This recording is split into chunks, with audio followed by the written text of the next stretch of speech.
Technological advances in the past few years have enabled many possibilities to engage employees through online learning.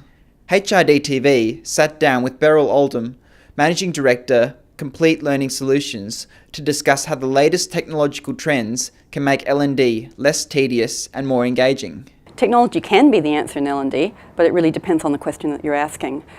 Quite often I find that people are in love with the technology and they've decided they're going to use that technology no matter what, whether or not it is actually the way they should be going. So I would say don't make your technology the solution to a problem that you haven't defined.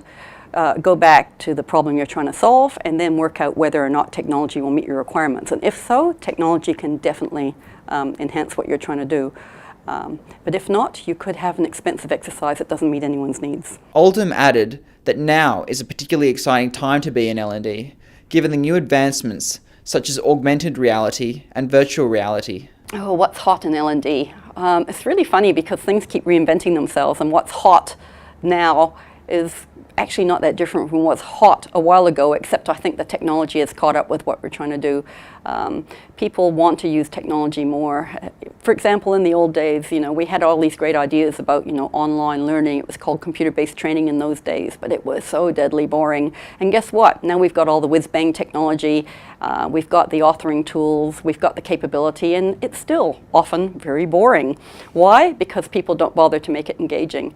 But I think what's hot now is really talking about the engaging the learner and making sure that their user and learning experience is really, really motivating for them, exciting. You've got to keep people's interest up or else they're not going to want to do it. Oldham added that it's especially important to get the balance right between what's engaging the learner and what's the most important thing that they need to learn. Sometimes it won't always be a pleasant experience, and sometimes it's designed not to be that way. It's going to be challenging along the way. So I think that finding that balance is really important. But I definitely say technology is hot now with all the things you can do, augmented reality coming up, virtual reality, all of these wonderful gadgets that we now have, and they're changing all the time and keeping up with all that stuff and making sure that they really are part of the correct solution for whatever problem you're trying to solve. But I think it's a very exciting time to be in L&D because finally the technology is caught up with what we're trying to do.